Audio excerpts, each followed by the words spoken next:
ముద్రగడ పద్మనాభం గారు బ్రతికుంటుండగే మనస్సుకు శాంతి లేకుండా ఆత్మకు ఆనందం లేకుండా ఎన్నో బాధలు కష్టాలతో ఆయన చనిపోయారు.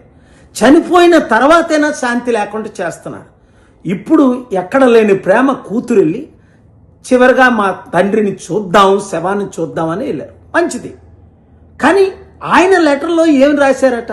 నేను నెల రోజులు హాస్పిటల్లో ఉన్నప్పుడు నా కూతురికి నేను జ్ఞాపకం రాలేదా? నా భార్య క్యాన్సర్ ట్రీట్మెంట్ అయిన తర్వాత నేను ఇంటికి తీసుకొని వెళ్తే తల్లిని చూడు తల్లి అని 5 నిమిషాలు అడిగితే 5 నిమిషాలు కనీసం తలుపులు కూడా తెరవలేదు కదా. ఇదా కూతురు ప్రేమ అని ఒక వెర్షన్. ఇక్కడ మనం నేర్చుకోవాల్సింది ఏంటంటే, రాజకీయ నాయకులు దీన్ని రాజకీయం చేస్తున్నారు. కేవలం వారి లబ్ధి కొరకు, పదవుల కొరకు, పోస్టుల కొరకు. ఏంటి 27% కాపులు ఉన్నారు కదా. ముద్రగడ పద్మనాభం గారు కాపుల కొరకు ఎంతో ఫైట్ ఇచ్చారు కదా. మరేరా కాపులు అందరూ 2 కోట్ల మంది కాపుల్లో 2,000 కాదు 20,000 మంది కూడా ఎందుకు రాలేదు సమాధి దగ్గరికి? అది అందుకనే ముద్రగడ పద్మనాభం గారు అప్పుడే నాకు 2008లోనే చాలా సలహాలు ఇచ్చారు. మా వైస్ ప్రెసిడెంట్ అప్పుడు కమలాకర్ గారని గండికోటి కాల్ చేసి ఇలా పాల్ గారు పార్టీ పెట్టారు. పాల్ గారు శాంతి సభలు నేను అటెండ్ అయ్యాను కాకినాడలో.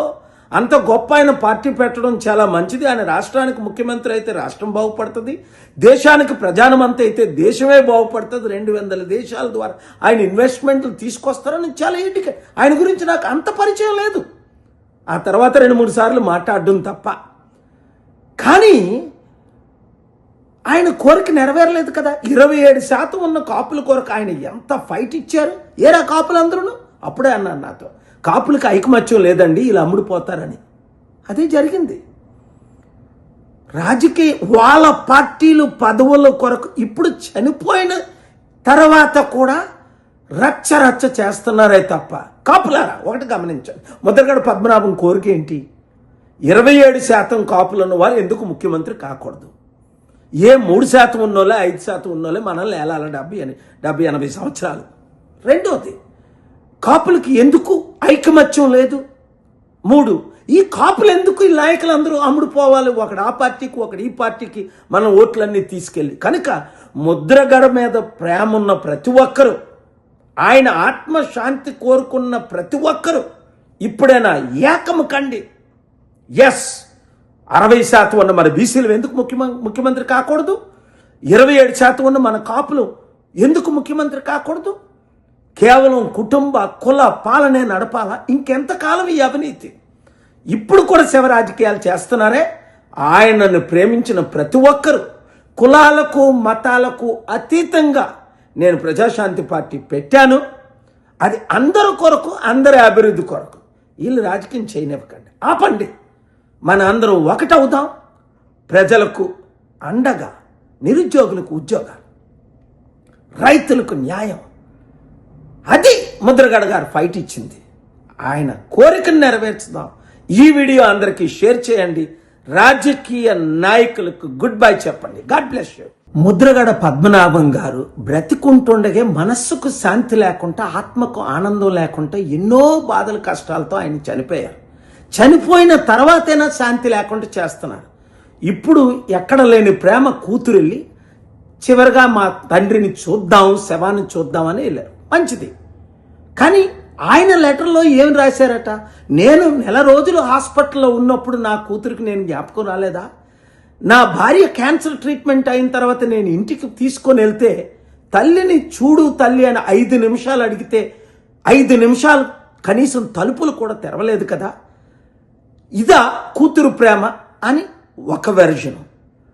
ఇక్కడ మనం నేర్చుకోవాల్సింది ఏంటంటే, రాజకీయ నాయకులు దీన్ని రాజకీయం చేస్తున్నారు. కేవలం వారి లబ్ధి కొరకు, పదవుల కొరకు, పోస్టుల కొరకు. ఏంటి 27% కాపులు ఉన్నారు కదా. ముద్రగడ పద్మనాభం గారు కాపుల కొరకు ఎంతో ఫైట్ ఇచ్చారు కదా. మరేరా కాపులందరూ 2 కోట్ల మంది కాపుల్లో 2,000 కాదు 20,000 మంది కూడా ఎందుకు రాలేదు సమాధి దగ్గరికి? అది అందుకనే ముద్రగడ పద్మనాభం గారు అప్పుడే నాకు 2008లోనే చాలా సలహాలు ఇచ్చారు. మా వైస్ ప్రెసిడెంట్ అప్పుడు కమలాకర్ గారని గండికోటి కాల్ చేసి ఇలా పాల్ గారు పార్టీ పెట్టారు. పాల్ గారు శాంతి సభలు నేను అటెండ్ అయ్యాను కాకినాడలో. అంత గొప్ప ఆయన పార్టీ పెట్టడం చాలా మంచిది. ఆయన రాష్ట్రానికి ముఖ్యమంత్రి అయితే రాష్ట్రం బాగుపడుతుంది, దేశానికి ప్రధానమంత్రి అయితే దేశమే బాగుపడుతుంది. 200 దేశాల ద్వారా ఆయన ఇన్వెస్ట్మెంట్లు తీసుకొస్తారని చాలా ఏంటికి ఆయన గురించి నాకు అంత పరిచయం లేదు. ఆ తర్వాత 2-3 సార్లు మాట్లాడడం తప్ప. కానీ ఆయన కోరిక నెరవేరలేదు కదా. 27% ఉన్న కాపుల కొరకు ఆయన ఎంత ఫైట్ ఇచ్చారు. ఏరా కాపులందరూ? అప్పుడే అన్నాను నాతో, కాపులకు ఐకమత్యం లేదండి, ఇలా అమ్ముడుపోతారని. అదే జరిగింది. రాజకీయ వాళ్ళ పార్టీలు పదవుల కొరకు ఇప్పుడు చనిపోయిన తర్వాత కూడా రచ్చ చేస్తున్నారే తప్ప. కాపులారా ఒకటి గమనించండి, ముద్రగడ పద్మనాభం కోరిక ఏంటి? 27% కాపులున్న వారు ఎందుకు ముఖ్యమంత్రి కాకూడదు? ఏ 3% ఉన్నోళ్ళే 5% ఉన్నోళ్ళే మనల్ని ఏలాల 70-80 సంవత్సరాలు. రెండోది, కాపులకి ఎందుకు ఐకమత్యం లేదు? 3, ఈ కాపులు ఎందుకు ఈ నాయకులందరూ అమ్ముడుపోవాలి? ఒకడు ఆ పార్టీకి, ఒకడు ఈ పార్టీకి మన ఓట్లన్నీ తీసుకెళ్ళి. కనుక ముద్రగడ మీద ప్రేమ ఉన్న ప్రతి ఒక్కరూ, ఆయన ఆత్మశాంతి కోరుకున్న ప్రతి ఒక్కరూ ఇప్పుడైనా ఏకము కండి. ఎస్, 60% ఉన్న మన బీసీలు ఎందుకు ముఖ్యమంత్రి కాకూడదు? 27% ఉన్న మన కాపులు ఎందుకు ముఖ్యమంత్రి కాకూడదు? కేవలం కుటుంబ కుల పాలనే నడపాలా? ఇంకెంతకాలం ఈ అవినీతి? ఇప్పుడు కూడా శవ రాజకీయాలు చేస్తున్నారే. ఆయనను ప్రేమించిన ప్రతి ఒక్కరూ కులాలకు మతాలకు అతీతంగా నేను ప్రజాశాంతి పార్టీ పెట్టాను. అది అందరి కొరకు, అందరి అభివృద్ధి కొరకు. వీళ్ళు రాజకీయం చేయనివ్వకండి, ఆపండి. మన అందరం ఒకటవుదాం. ప్రజలకు అండగా, నిరుద్యోగులకు ఉద్యోగాలు, రైతులకు న్యాయం. అది ముద్రగడ గారు ఫైట్ ఇచ్చింది. ఆయన కోరికను నెరవేర్చుదాం. ఈ వీడియో అందరికీ షేర్ చేయండి. రాజకీయ నాయకులకు గుడ్ బై చెప్పండి. God bless you. Mudragada Padmanabham గారు బ్రతికుంటుండగే మనస్సుకు శాంతి లేకుండా, ఆత్మకు ఆనందం లేకుండా ఎన్నో బాధలు కష్టాలతో ఆయన చనిపోయారు.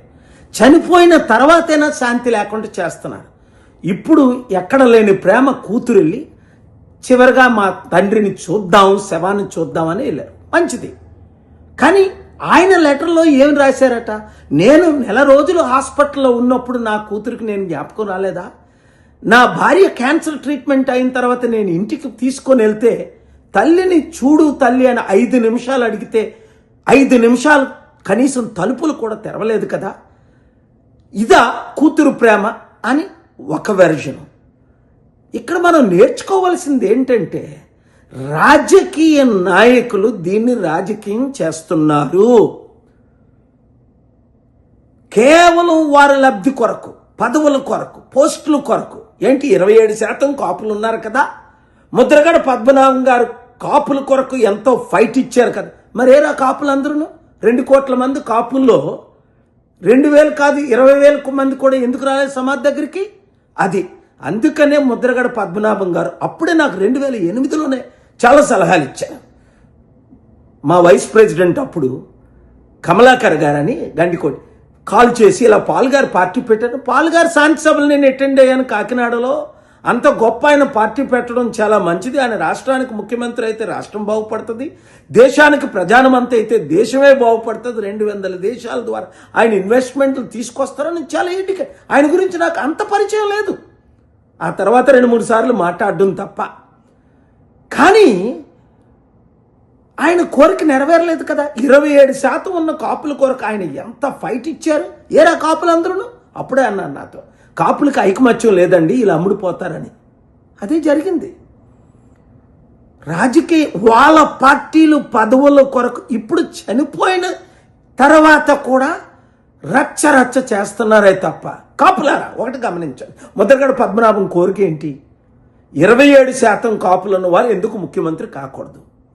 ఏ 3% ఉన్నోళ్ళే 5% ఉన్నోళ్ళే మనల్ని ఏలాల 70-80 సంవత్సరాలు. రెండోది, కాపులకి ఎందుకు ఐకమత్యం లేదు? 3, ఈ కాపులు ఎందుకు ఈ నాయకులందరూ అమ్ముడుపోవాలి? ఒకడు ఆ పార్టీకి, ఒకడు ఈ పార్టీకి మన ఓట్లన్నీ తీసుకెళ్ళి. కనుక ముద్రగడ మీద ప్రేమ ఉన్న ప్రతి ఒక్కరూ, ఆయన ఆత్మశాంతి కోరుకున్న ప్రతి ఒక్కరూ ఇప్పుడైనా ఏకము కండి. ఎస్, 60% ఉన్న మన బీసీలు ఎందుకు ముఖ్యమంత్రి కాకూడదు? 27% ఉన్న మన కాపులు ఎందుకు ముఖ్యమంత్రి కాకూడదు? కేవలం కుటుంబ కుల పాలనే నడపాలా? ఇంకెంతకాలం ఈ అవినీతి? ఇప్పుడు కూడా శవ రాజకీయాలు చేస్తున్నారే. ఆయనను ప్రేమించిన ప్రతి ఒక్కరూ కులాలకు మతాలకు అతీతంగా నేను ప్రజాశాంతి పార్టీ పెట్టాను. అది అందరి కొరకు, అందరి అభివృద్ధి కొరకు. వీళ్ళు రాజకీయం చేయనివ్వకండి, ఆపండి. మన అందరం ఒకటవుదాం. ప్రజలకు అండగా, నిరుద్యోగులకు ఉద్యోగాలు, రైతులకు న్యాయం. అది ముద్రగడ గారు ఫైట్ ఇచ్చింది. ఆయన కోరికను నెరవేర్చుదాం. ఈ వీడియో అందరికీ షేర్ చేయండి. రాజకీయ నాయకులకు గుడ్ బై చెప్పండి. God bless you.